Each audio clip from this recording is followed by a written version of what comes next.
Bismillahirrahmanirrahim.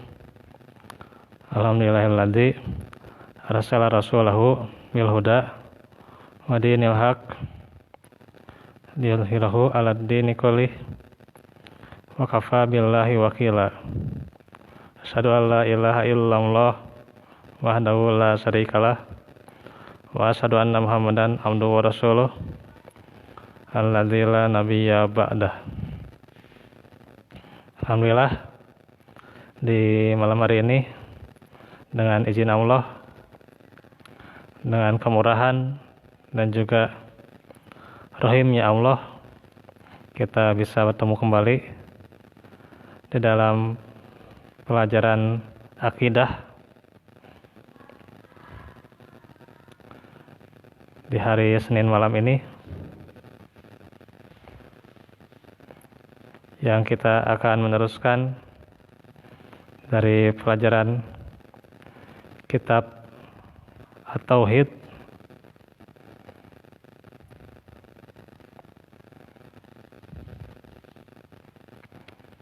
karena itu bagaimana pentingnya ilmu akidah dari Jundub bin Abdillah radhiyallahu anhu. Kunna ma'an Nabi sallallahu alaihi wasallam. Kami dahulu bersama Nabi sallallahu alaihi wasallam. Fityanun,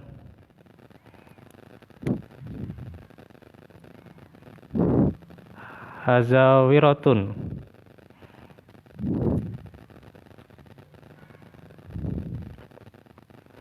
pada saat itu adalah kami para pemuda tuh. Ini adalah para pemuda ya yang mengkaji dinul Islam.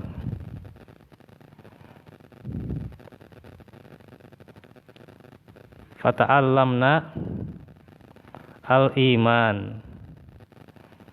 Kami belajar iman sebelum pelajari Al-Quran tuh. Yang pertama dipelajari oleh Nabi dan para sahabat adalah dengan Al-Quran. Itu ternyata sebelumnya adalah dengan keimanan dulu. Jadi sebelum mereka belajar Quran, mereka belajar iman dulu. Gitu.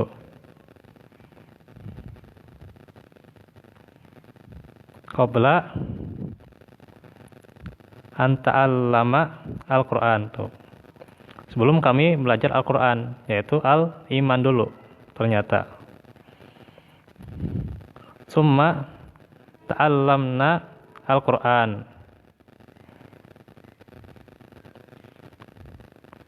fa'asdadna bihi imana. Kemudian kami setelah belajar iman, maka belajar Al-Quran. Maka dengan begitu bertambahlah keimanan kami. Riwayat Ibnu Majah dengan sanad yang sahih dari Jabir. Jadi yang dipelajari hendak pertama itu oleh seorang muslim adalah tentang keimanan ya. Tentunya kalau berdasar Quran ya, seseorang dengan belajar keimanan, maka bagaimana ia mewujudkan padanya sebagai pengemban Quran, yaitu dengan iman gitu. Karena kalau dia sudah menjadi pengemban Quran tanpa keimanan, niscaya kebanyakan adalah dia riya gitu. Niscaya dia riya tuh. Iya. Ingin dipuji dan sebagainya. Ingin dinilai seorang qori, seorang alim yang bagus hafalannya, bagus bacaannya dan sebagainya. Akhirnya dia belajar pertama, misalnya belajar Al-Quran, karena tidak dilandasi dengan iman, maka tidak menuai keikhlasan gitu. Nah ini Bedanya kalau seseorang belajar iman dulu, pasti dia akan mendapatkan yang namanya ikhlas. Kembali bahwa ikhlas itu adalah berat ya. Tidak akan mudah seseorang untuk mengendalikan yang namanya niat ya. Bahkan diakui oleh salah satu tabi'in ya, yang paling berat bagi diriku itu adalah niat gitu. Ya, soal baca Quran, bagus bacaan Qurannya, ya itu pasti dia dapat ya, kalau dia niatnya sudah bagus gitu. Karena apa? Karena untuk kesudahan yang benar-benar baik ya, diwujudkan dengan keikhlasan ya. Seseorang bisa mewujudkan pertemuan dengan Allah dengan kebaikan, yaitu adalah diantaranya falyamal amalan sholiha, yaitu beramal sholih ya. Tapi ingat, wala tusrik, janganlah menyekutukan. Iya gitu. Wala tusrik, janganlah menyekutukan Allah dalam ibadahnya dengan seorang pun. Tuh. Berarti apa dulu tuh yang dipelajari? Yaitu akidah gitu. Karena itulah yang bisa menuai keikhlasan gitu. Sekarang ini kan banyak ya, apalagi wasilah-wasilah untuk bacaan Qur'annya yang bagus gitu, banyak ya. Ya, belajar tahsin, belajar tahfidz gitu ya, bagus itu. Tapi sayangnya kita kurang nasihat tentang keimanan gitu, kurang motivasi tentang keimanan gitu. Makanya ini kalau kita belajar Al-Quran itu hati-hati gitu ya, jangan sampai riya gitu. Makanya ini metode yang dipelajari itu, misalnya kita belajar tahsin gitu ya, tapi nanti di belakangnya ya, jangan lupa selipkan ayat-ayat tentang keimanan itu. Atau misalnya kita diingatkan dulu di depan ya, itu lebih baik tentang keimanan ya, diingatkan, lalu kita belajar tahsinnya gitu. Itu lebih baik ya. Untuk apa? Untuk menumbuhkan yang namanya ikhlas. Karena itu ya, ikhlas itu nggak gampang Pak. Orang gitu ya, bacaannya bagus, pasti apa yang jadi kesan yang ingin pertama ia dapat, apa coba? Ya penilaian manusia gitu. Ya macam-macam lah. Kadang lewat speaker misalnya kan sebelum adzan gitu ya. Ada yang lewat speaker tapi bari bacana balelol gitunya. Untuk ini yang masjid sebelah ini saya lihat gitu ya, atau saya dengar, kan saya hafal apa yang dia baca gitu ya. Ternyata bacanya masih jauh dari kata tahsin gitu. Kalau dinilai dari kata tahsin ya masih jauh gitu. Ya. Kadang panjang pendeknya, kadang tasdidnya gitu. Iya. Kadang menambah-nambah bacaannya itu. Makanya ini Al-Quran itu standar Pak. Standar untuk seseorang yang menyampaikan tentang keislaman, itu Al-Quran gitu. Standarnya Al-Quran. Makanya kalau pedoman seseorang itu belajar itu Al-Quran, tentunya setelah dia belajar keimanan gitu. Artinya kalau dia belum benar-benar menguasai Quran, ya nggak usah menguasai Quran secara apa, misalnya dia bagus bacaannya lekoh gitu ya. Ya minimal kalau tahsinnya yang minimal ya panjang pendek gitu ya. Atau masalah vokal gitu ya. Atau masalah ya tajwid itu kan sama dengan tahsin Pak. Kalau sekarang kan tahsin sebutannya. Tajwid mah zaman dulu itu tajwid. Dulu kan sebutannya tajwid, sekarang tahsin. Sekarang sebutannya tahsin karena beda metode gitu. Dulu dengan sekarang itu beda. Sekarang kan lebih praktis metodenya. Cuman di kita kurang peringatan tentang keislaman ya, studi Islam. Makanya ini metode ya. Metode yang bagus itu kan bagaimana ketika di awal tentang keimanan dulu, baru dipelajari tentang tahsinnya. Atau misalnya tahsinnya dulu, tapi selipkan tentang keimanannya. Itu bagus itu. Lebih bagusnya lagi kalau misalnya dia mampu, ajarkan dulu tentang keimanan gitu ya, tentang akidah, pentingnya mempelajari akidah, kemudian baru Al-Quran gitu. Bagaimana keutamaan Al-Quran gitu ya. Pentingnya iman kepada Al-Quran diajarkan gitu. Sebelum nantinya dia benar-benar belajar huruf-hurufnya ya, huruf hijaiyahnya misalnya. Ya, di kita juga masih pabaliotnya, makhraj dan sifat huruf gitu. Kan masih pabaliot gitu. Membedakan H dengan H itu kan masih pabaliotnya. H yang kecil dengan H yang besar gitu kan. Masih pabaliot.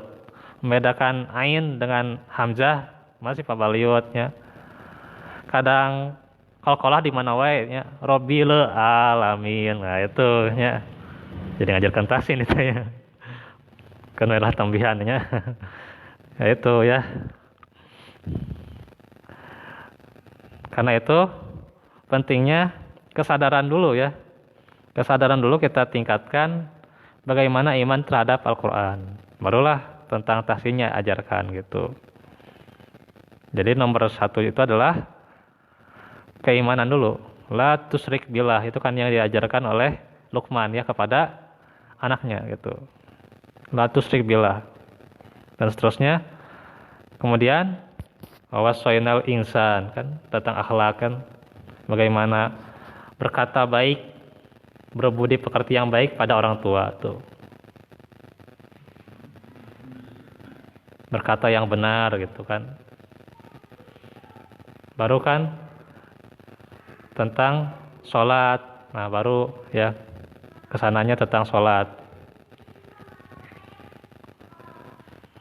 Dan seterusnya. Nah itu bagaimana diajarkan pertama tentang akidah gitu.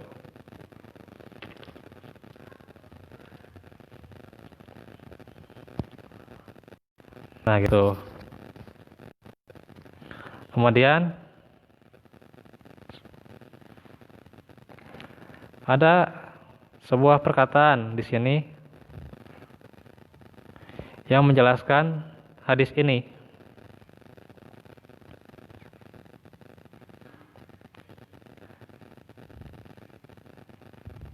Bagaimana dikatakan oleh Asy-Syaikh Muhammad Ali Adam rahimahullah yang menjelaskan bahwa hadis ini terdapat faedah bahwasannya mempelajari akidah itu sebelum mempelajari fikih dan Al-Quran tuh. Berarti bukan hanya Al-Quran sebelumnya kita belajar iman ya, tapi fikih juga sebelumnya kita belajar iman dulu juga tuh. Banyak yang pelajari tentang sholat, tentang toharoh ya, tentang zakat, tapi akhirnya jadi tata cara doang gitu ya. Jadi saya mah fikihnya sudah merasa benar gitu ya. Fikihnya saya yang paling sunnah gitu ya di antara kalian gitu ya. Jadi merasa paling nyunnah gitu ya. Ya, rasa paling benar gitu. Gitu. Saya mah benar gitunya. Pikirna nusanes sudah sesat gitunya. Bahkan sampai seperti itu gitu ya. Itu karena apa? Belajarnya dia tidak akidah dulu.